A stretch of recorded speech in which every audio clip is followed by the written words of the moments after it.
I appreciated the sentiment, even though I thought he was a bit off. Forgiving her for cheating and staying together seemed impossible. I shook both men's hands, said my goodbyes, and left.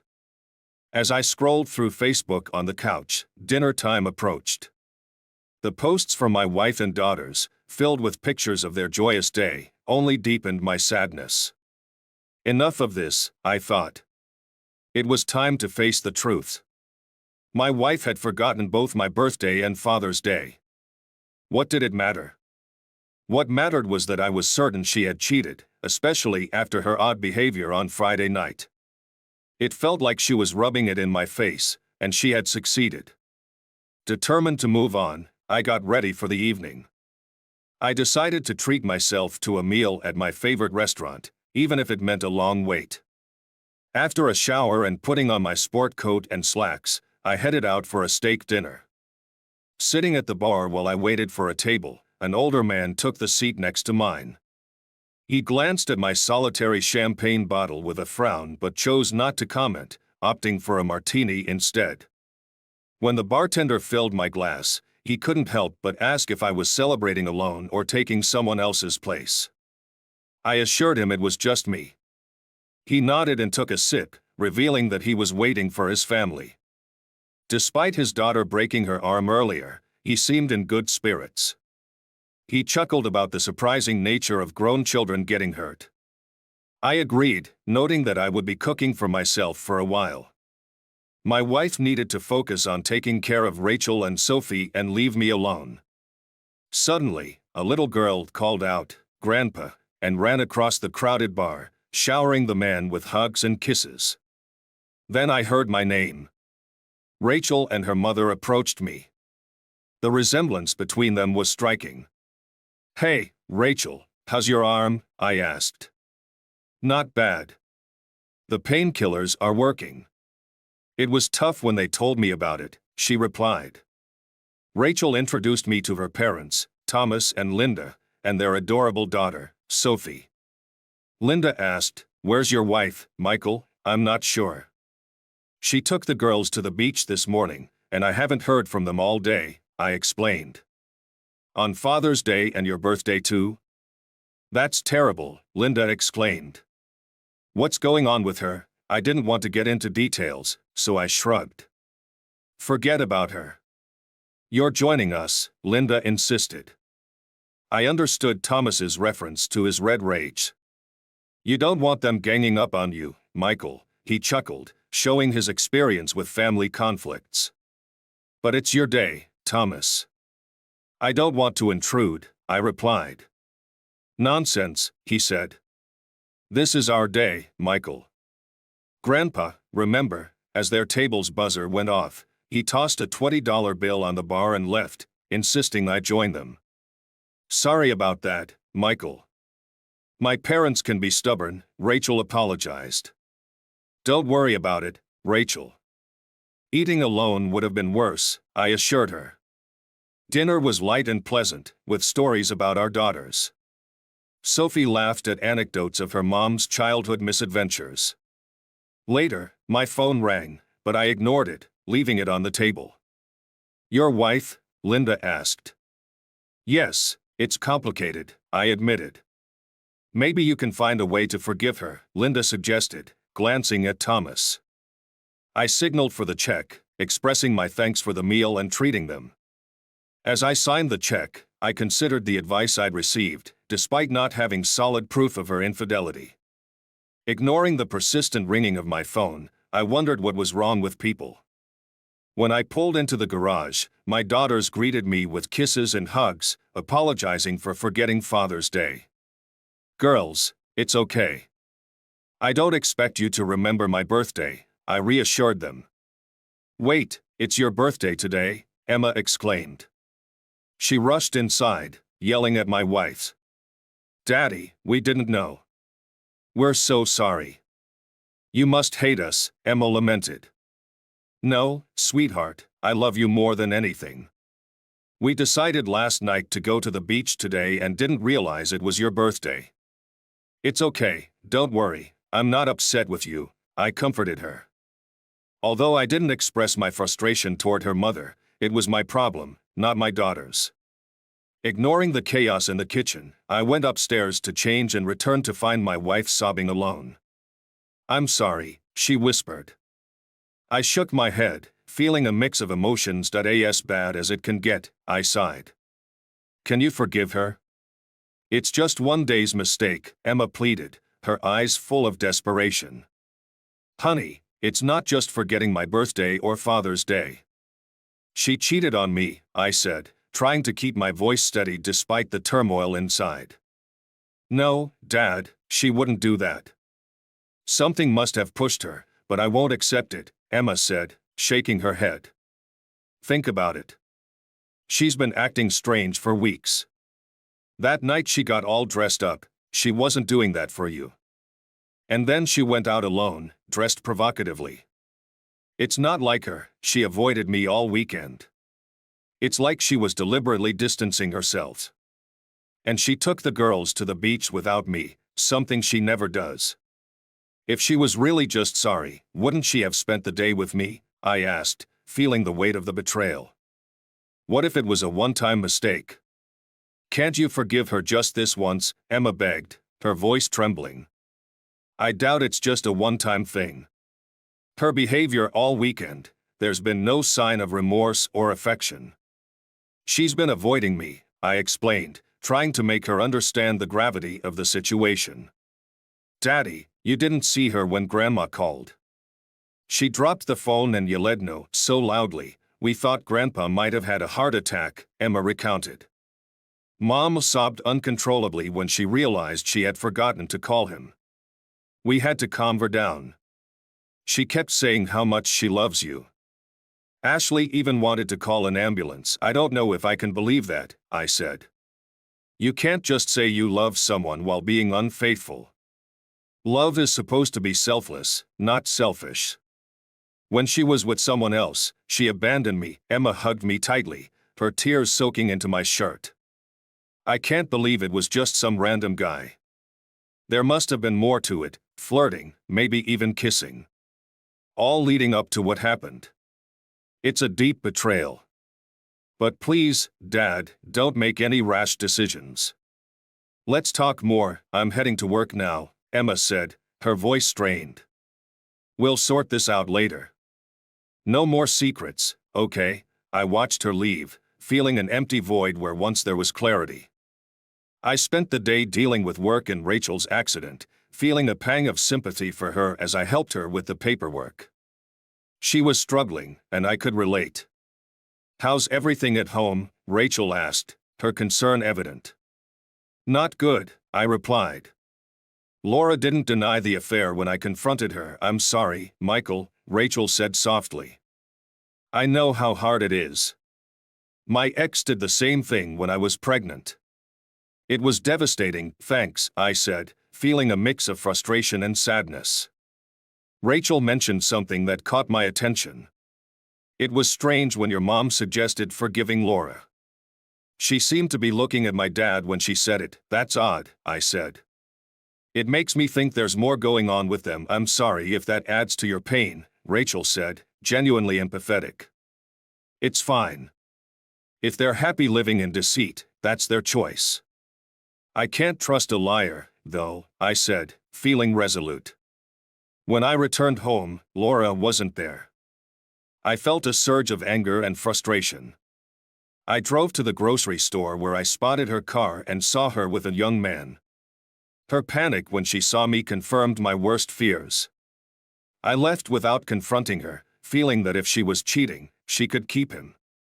I packed my bags that evening, deciding to stay at a hotel until I found a new place. Ashley and Emma were heartbroken. "Dad, please don't leave," Ashley begged, her face streaked with tears. "There must be some mistake." "I saw what I saw," I said firmly. "There's no innocent explanation for her being with another man in the parking lot. This isn't just about one day or one mistake." "Please, Dad, don't break up our family," Ashley sobbed. "It's not me breaking up the family. It's your mom's actions. I love you both more than anything. I'll be in touch every day," but I need to figure things out, I reassured them, my own heart breaking as I saw their pain. As I drove away, I felt a profound sadness, knowing that this was the beginning of a new and painful chapter in all our lives. She resisted the divorce at first, but when the judge reviewed the terms I proposed and saw her admission of infidelity in the letter, he approved it. I was officially divorced in 60 days. The isolation was crushing. I refused to talk to her, and in return, I was labeled immature and a jerk. Even my mother and daughters distanced themselves from me. It hurt deeply, but I stood by my principles. I called my daughters daily, leaving messages despite their silence. I made every effort to stay in touch, unwilling to let them blame me for the communication breakdown. One new routine emerged from the chaos: Sunday coffee with Rachel. We met at a cozy coffee shop near where she and Sophie lived.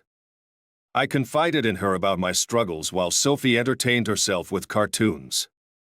One chilly Saturday morning, a week after my dinner with Rachel, I found her waiting in her car to keep warm. As I parked next to her, she greeted me with a kiss and confirmed our dinner plans for the night. "Absolutely," I replied. "Okay, I have something special I'm cooking for us. You won't want to miss it," she added with a wink. Before I could respond, Laura interrupted us from behind. Rachel's irritation was evident as she addressed her. "Laura, what do you want?" Rachel asked, clearly annoyed. "I've been trying to call you." "Did you block my number?" Laura demanded. "Yeah, after your 30 messages calling me a jerk for moving on. I'm done." "What do you want?" I snapped back. "We need to talk about the girls in college," Laura insisted. "They can go wherever they want. I've handled their finances. I'd like to be involved, but since you've poisoned them against me, they won't talk to me," I said, frustration creeping into my voice. Laura suggested the girls feared I wouldn't pay their tuition. Rachel interjected with a laugh. "I lost them in the divorce," she said, burning a glare from Laura. Laura then blamed me for not forgiving her one mistake, accusing me of costing her marriage, family, daughters, and mother. "You better never date again. If I find out, you'll never see a second date," I warned. Rachel's retort was sharp. "No one wants to date a cheating strumpet unless they're looking for easy lovemaking." As I headed toward the store, I heard shouting behind me. Glancing back, I saw Rachel confronting Laura, pinning her against the car.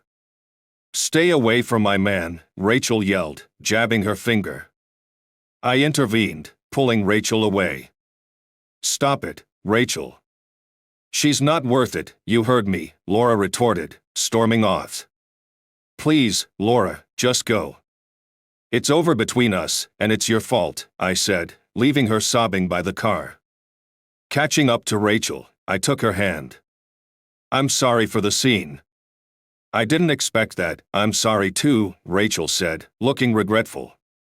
"I got too territorial." "No worries," I joked, trying to lighten the mood.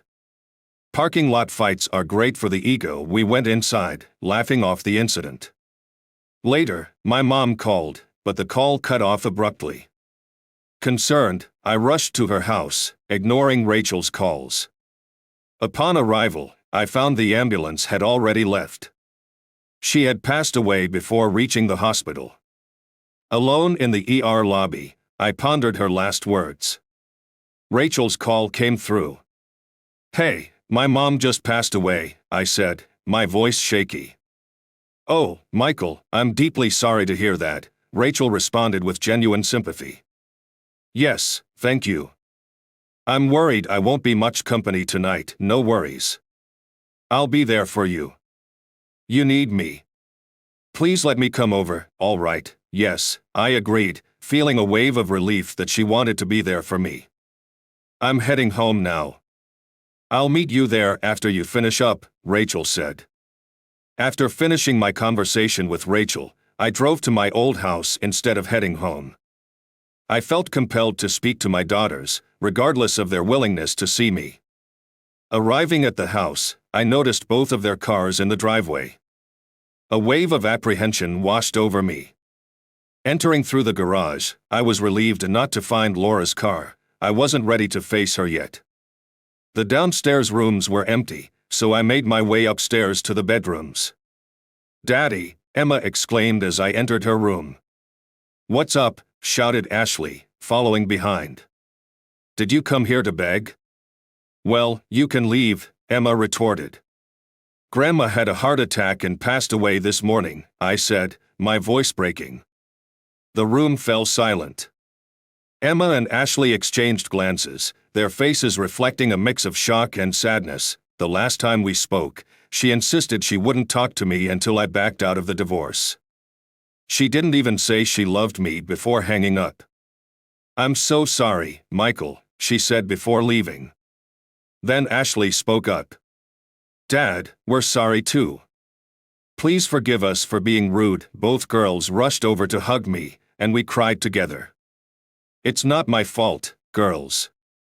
Your mother's actions broke us apart," I said, my voice cracking. "We're sorry, Dad," Emma said. "We just wanted you to forgive her. She loves you." "It's obvious, not enough to stay faithful," I replied, trying to keep my voice steady. "I'm sorry, girls," I said tearfully. We hugged again while Laura watched from the car. "Girls, I need you. You'll leave for college soon, and I'll miss you." "We're wasting time," I said, my heart aching. "We understand, Daddy," Ashley said. "We won't shut you out anymore. I wish Grandma had the chance to do the same," Emma added softly. "Can we come with you, Daddy? We haven't seen your new house yet." "Maybe we could grab pizza." "Sure, let your mom know and let's head out," I agreed, feeling a glimmer of normalcy. As I pulled into my driveway, I noticed Rachel's car. I had forgotten she was coming. "Looks like you'll meet Rachel," I told the girls. "Is she your girlfriend?" they asked in unison, making me chuckle. "Yeah, well, we just started dating." Look at him blushing. "So cute," Ashley teased. They dashed out of the car and bombarded Rachel with questions, leaving her a bit bewildered. "Girls, give her a break. Help her inside, and I'll introduce you properly," I said, smiling. They kissed my cheek and hurried to the garage while I approached Rachel. "Sorry about that," I said, feeling slightly embarrassed. She opened the door with a radiant smile and kissed my cheek. "Your daughters?" she asked. I nodded. "Come on, let's make proper introductions. I hope I look okay." "I must look awful," she said, self-consciously. "You're fine. They'll like you," I reassured her. "Ashley, Emma, meet Rachel," I said as they walked in. They embraced Rachel, with Emma cheekily declaring, "You're super hot, good for you, Daddy," Ashley added, causing Rachel to laugh and leaving me too stunned to respond. "Let's do a quick tour of the house," I suggested. "Then I need to handle some things for Grandma's services. Michael, I'll order pizza while you show them around," Rachel offered. "Perfect, you read my mind," I said, grateful for her help. As Rachel ordered pizza, we spent hours sharing stories about my mom and my girls, with a few embarrassing tales about myself thrown in for good measure. It wasn't my fault I slipped on the wet pier and fell into the lake. Before we knew it, it was already 10. "Girls, time is slipping away and it's getting late," I remarked. They frowned and asked if they could stay the night. "I don't have beds set up for the guest rooms yet," I explained. "Tell you what," Emma said, "I'll pick you up in the morning, and we'll go out for breakfast, okay? And if you don't mind, we could help sort through Grandma's things too," Emma offered.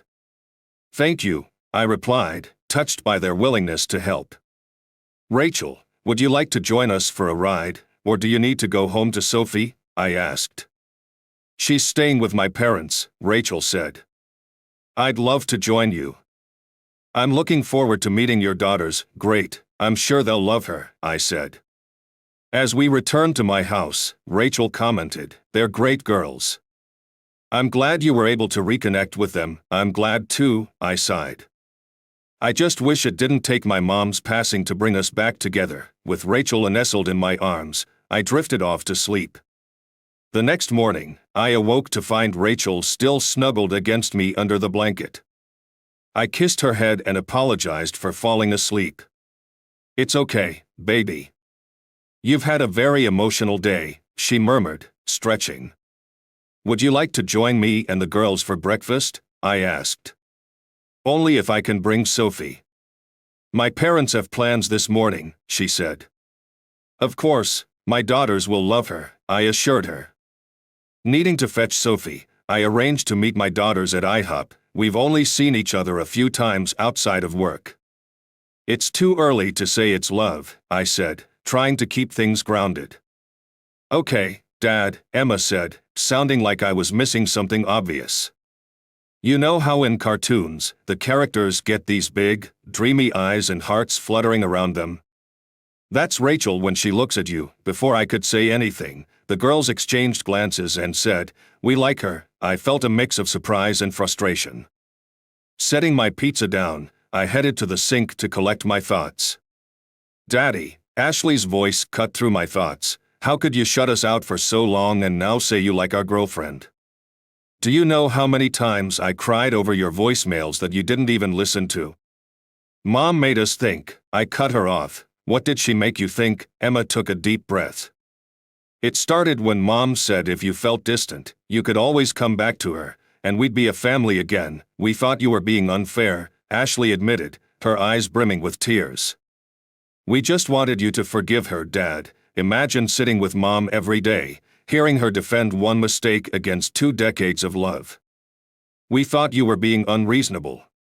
Would you forgive a partner who cheated on you?" The question hung in the air, and I struggled to find the right words. "Where do we draw the line?" I finally asked. The girls sobbed as we embraced. "I've missed you both so much," I said, my voice thick with emotion. "I never meant to push you away." After they expressed their love, I said, "It's time to head home. School starts tomorrow." Last year's Father's Day started off just like any other. I woke up early, waiting for my wife and teenage daughters to join me. On Mother's Day, I'd spoil my wife with mimosas for breakfast, a fancy cheese platter for lunch, and her favorite steak dinner. As the girls got older, I handled all the pampering on my own. Father's Day, however, was typically marked by a special breakfast for my wife. But last year, things were different. I waited until she woke up, starving. When she finally did, she greeted me with a kiss and started preparing breakfast for the family. We later went to a quirky cafe for lunch, where they served Doctor Who-themed sandwiches. My wife, who's a stickler for schedules, meticulously manages our life, coordinating holidays and kids' activities with ease. Everything from birthdays to special occasions is on our calendar, rarely missed except by me. When she saw that my birthday coincided with Father's Day, I wasn't surprised. She joked about getting double the gifts and promised something special. I gave her a kiss on the cheek, hoping for something more than the usual. Normally, she'd tease me with playful gestures during intimacy, but on my birthday and Father's Day, those were genuine treats, given without any expectation of reciprocation. I wasn't oblivious. I was excited, thinking I might get an extra special surprise on my upcoming birthday. But as the weeks went by, things started to change. My wife, usually steady and predictable, began acting strangely. She started working late, dressing up more for her job at the bakery, and even wearing makeup. Doubts began to creep in when she went out alone on a Friday, which was unusual for us. We were a close couple, preferring each other's company. Our marriage felt solid. We weren't big on going out, we preferred relaxing at home. Seeing her all dressed up on a Friday was unexpected. She wore a new skirt, tan stockings, and heels, looking like she'd been to the salon. I whistled, thinking we must have plans. But she explained she was going out with coworkers. I was shocked and asked why she hadn't mentioned it earlier. She seemed uneasy but apologized, saying she had just been invited. I scrutinized her outfit, wondering how she managed all that in just an hour at work. My frustration grew as I sensed her dishonesty, yet I couldn't confront her directly. Her infidelity seemed implausible. She was the epitome of the typical suburban wife and mother. Our intimate life was still vibrant, which only added to my confusion.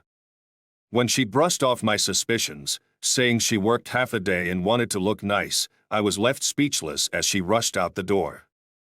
She came back close to midnight, her hair hastily tied up, erasing any thought of a salon visit. Ignoring me, she went straight for the shower, leaving me puzzled. Something was clearly wrong in our seemingly perfect life, and I couldn't shake the feeling of impending trouble, especially considering my retail job. On Saturday morning, as I got ready for work, my wife didn't wake up to see me off like she usually did. I found this odd. At the store, I ran into Rachel, the morning barista, waiting at the entrance. With her striking blue eyes and red hair, she caught my eye, even though I was content in my marriage. Redheads had always intrigued me. "Hey, Michael," she called out as I approached the still-locked entrance. It was half an hour before opening. Rachel had mentioned feeling uneasy with the night crew. "Good morning, Rachel," I greeted, unlocking the doors. "What's up, Michael?" "You look down," she observed. "Just a lot on my mind today," I admitted. She gave me a curious look but didn't press further. "Give me a sec. I'll get you some of our best coffee," she offered. I forced a smile and replied, "Sounds good." "I'll join you soon." I secured the doors while she hurried to prepare the cafe for the busy morning ahead. Knowing how crowded our little cafe got once the store opened, I made my rounds on the floor, checking in on the department crews. Even though my competent department managers made these rounds unnecessary, I liked to greet and chat with my team. Maintaining good relationships with them mattered to me, and I believe they appreciated it. My last stop was the coffee shop, where Rachel had my usual large black coffee ready. "Here's your cup of Megamart's finest brew," she said, handing it over. "Thanks, Rachel," I replied, sliding $2 across the counter. "No need for payment today, boss," she insisted. "Can't take any chances, Rachel. I cover all my expenses here." "The last thing I need is trouble with corporate," I explained. She gasped. "Michael, I'd never do that." "Not saying you would, Rachel. Although it was marked on the calendar, I had completely forgotten about it. I hope to talk things over with Laura later, eager to address our recent issues. Not knowing what had happened the night before nagged at me, leaving me with little else to think about. Tonight, I decided to dig a little deeper. I checked her email, though I didn't expect to find much, and to my surprise, there were no new messages. Since she had a cell phone, I couldn't access her texts or call logs. Checking her clothes for any clues was also pointless since she had already done her Saturday laundry. Frustrated and empty-handed, I went to bed after the movie feeling just as unsettled. On my birthday and Father's Day, I started the day as usual, with toast, coffee, and enjoying the morning on the terrace. The weather was perfect, with birds chirping, and I wondered what the day might bring. Around 9, I went inside to refill my coffee and found my wife and daughters already up and packing lunch. Their early activity surprised me, and I asked about their plans.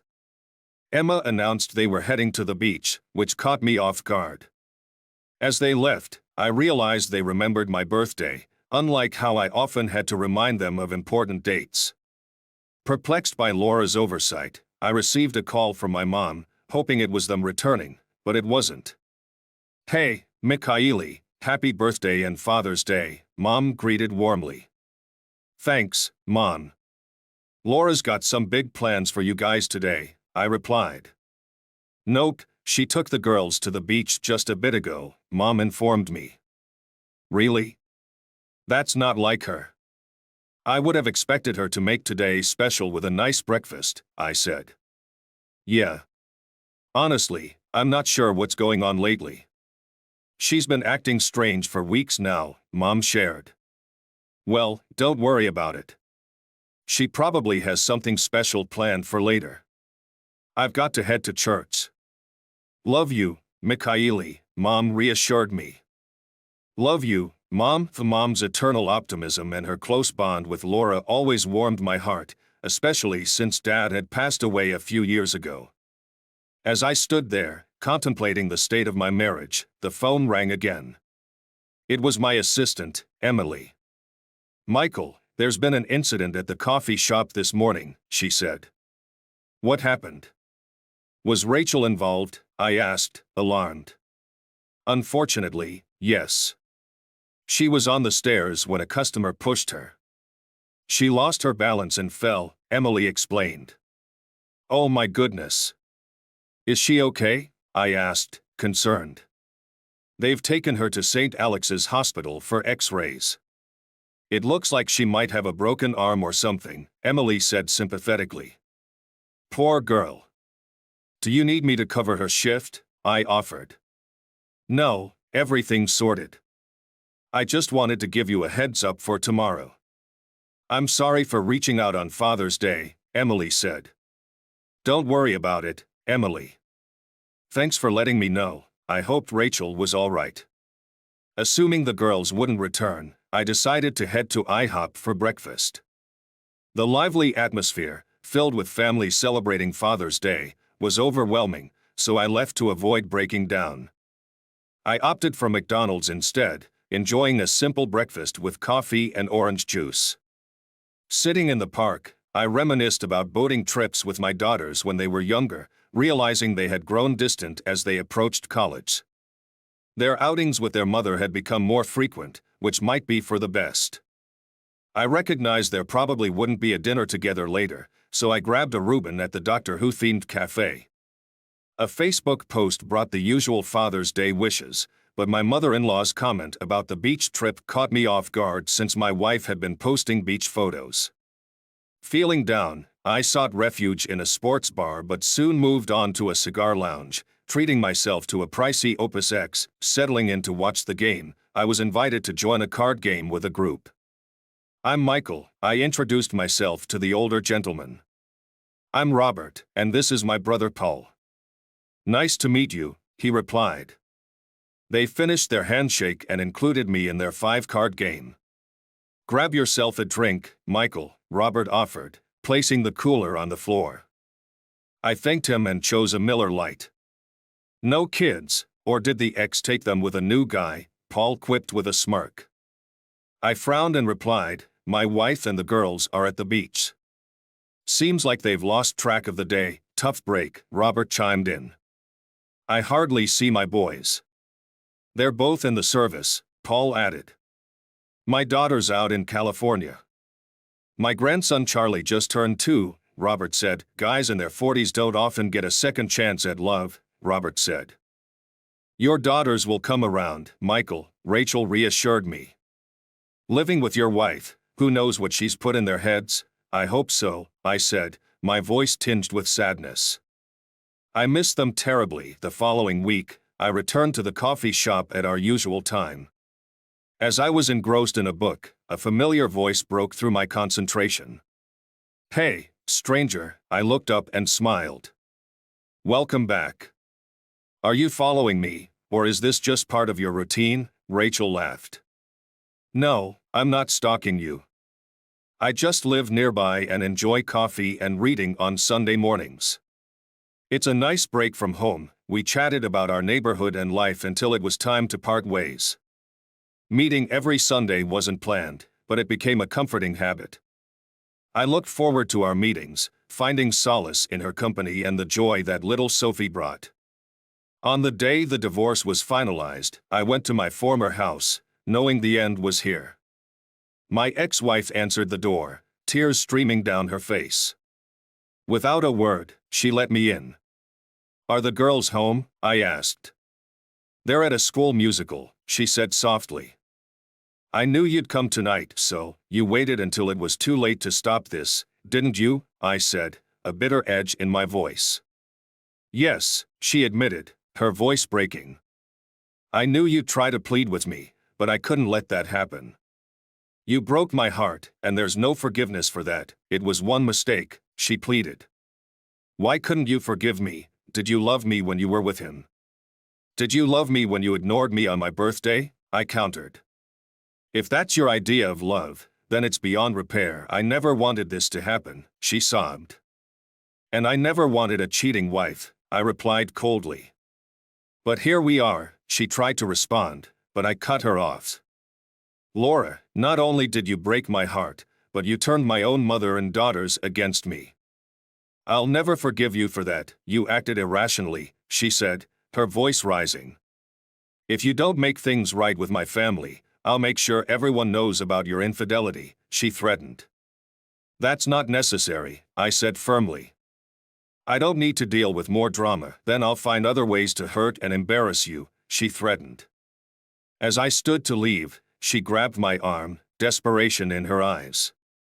It's not my fault, she said. Oh, really?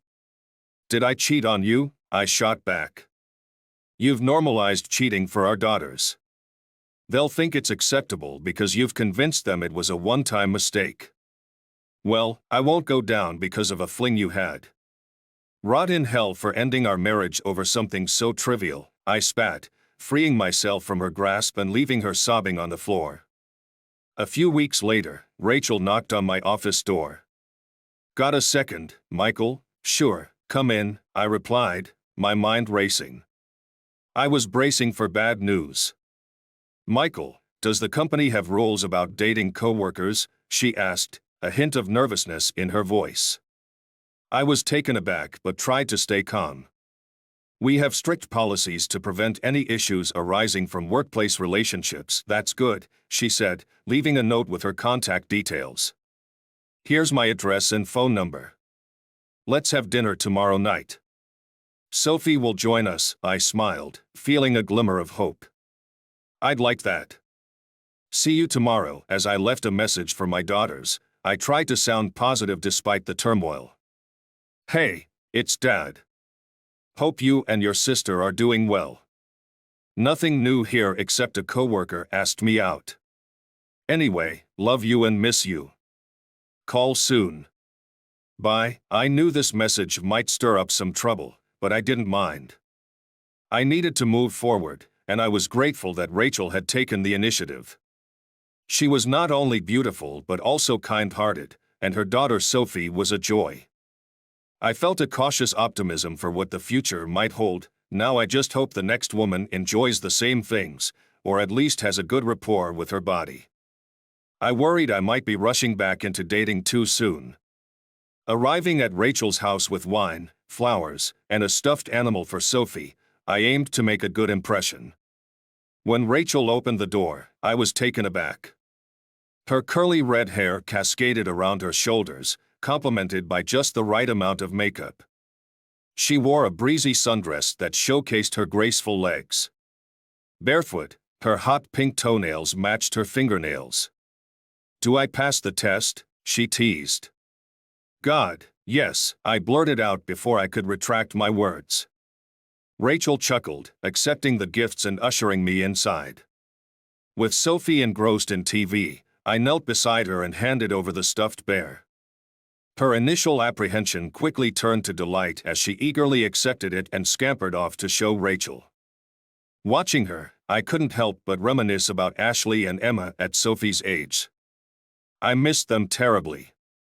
What's wrong? Rachel asked, snapping me out of my reverie. Nothing. Just thinking about my daughters when they were Sophie's age, I replied with a forced smile.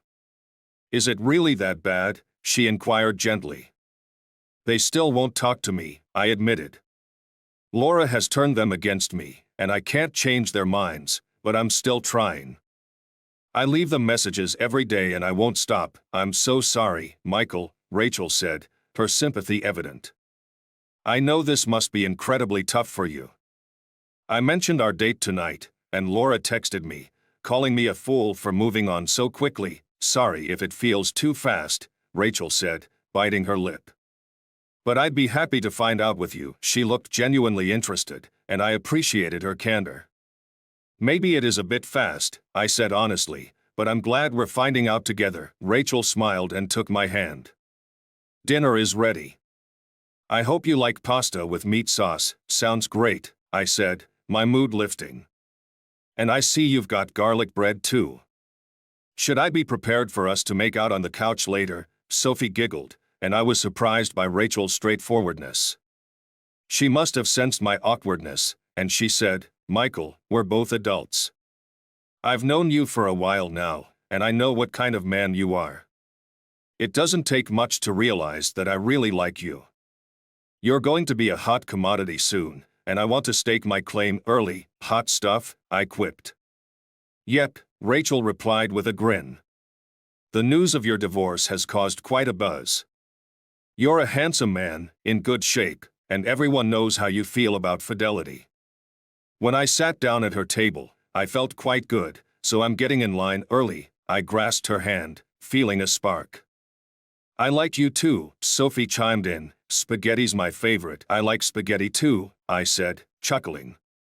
The fattier, the better, Rachel teased, and you must have really pungent cheese. It's not stinky cheese, Rachel corrected me with a laugh.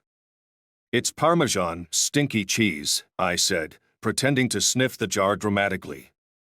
Rachel laughed, shaking her head as Sophie poured a generous amount of cheese over the spaghetti. During dinner, the conversation was light and pleasant. I asked about Sophie's adventures at preschool, and she eagerly shared every detail. It was a delightful exchange. I noticed Rachel's quiet contentment as she watched us. After tucking Sophie into bed, Rachel joined me on the couch.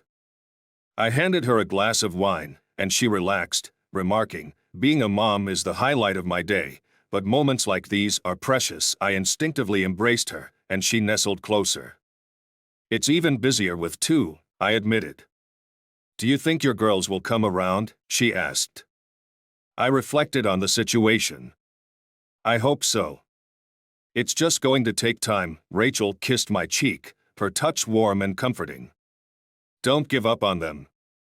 I know it's hard, but keep trying. Setting down her glass, Rachel leaned back and said, Michael, I've made it clear that I really like you. I'm too old for games. I want us to continue seeing each other, and that includes inviting you into my life more intimately. I started to speak, but she raised a finger. I know you want to be a gentleman, but you don't have to be.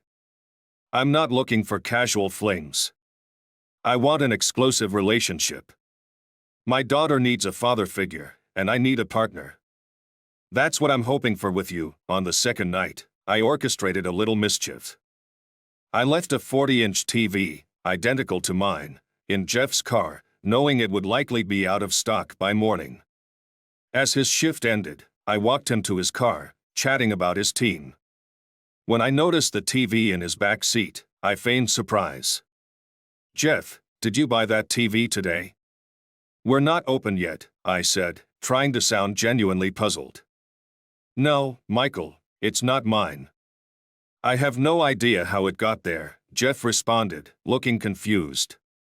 Let's head back to the store, I suggested, to which he reluctantly agreed. Back at the store, Jeff's fear was palpable. With no night security due to our small night crew, I easily disabled the security system and covered the camera with tape. Jeff grew frantic as the system malfunctioned, insisting on his innocence. I contacted the police, hoping for severe consequences. Despite my wishes, Jeff only received a misdemeanor in community service. The corporation, finally recognizing security gaps, installed parking lot cameras. Jeff never suspected my involvement and unsuccessfully attempted to blame his team. His termination was swift and inevitable. Make sure Mom knows about the wake and funeral. You'll need some time off. I watched them leave, feeling a strange mix of warmth and sadness. Looking up at the sky, I whispered, Mom, you didn't have to leave to bring us back together, but thank you. I'll miss you. Wakes are always difficult for me. There's something profoundly unsettling about being near a body, even one that looks so peaceful. Mom's wake was especially hard. Seeing her in her casket, knowing she'd be with my late father soon, was a bittersweet comfort. She had planned every detail meticulously, even choosing her own casket, which was strangely reassuring. As I spoke with one of Mom's friends, I saw Laura and my daughters arrive. The girls gave me tearful hugs, and Laura stepped aside respectfully. After the prayer, I noticed Laura sitting alone at the back, placing a photo of our family in the casket. It was a photo of Laura, me, and Mom, all smiling with our babies. I took the photo, placing it gently by Mom's hands, my eyes misty. During the service, Laura stayed at the back, mingling with friends. Her presence was a reminder of her role in our lives, despite the tumultuous past. The front row was reserved for immediate family, but it felt wrong to see Laura alone at the back. I approached her and said, "Come on, Laura. Join us up front." She looked up, surprise and gratitude in her eyes, and joined us. Back in the front row, my Uncle David offered her his seat, which Rachel noticed with a nod of approval. It felt surreal holding Rachel's hand while Laura was nearby, but I hoped it would smooth over any lingering tensions. As the last visitors departed, Laura thanked me for inviting her into the family and suggested sharing the limo ride. Rachel's hand on my waist felt comforting, and with Laura gone, the tension eased. "Let's get you home," Rachel said, pulling me into a hug. In the kitchen, as we both tried to unwind, I handed Rachel a beer. "How do you think it went with Laura?" she asked. "I'm relieved it went smoothly," I said. "I was worried she might stir up trouble, but the girls were a huge help." "We'll be okay," Rachel said reassuringly. "I think I'm just a bit on edge about everything. Will you stay over tonight?" I asked, looking for a sense of normalcy. Rachel squeezed my hand. "I'd love to stay. You need me, and I'm here for you." We didn't make love that night, but Rachel's presence was a comfort. It was the best sleep I'd had since the divorce.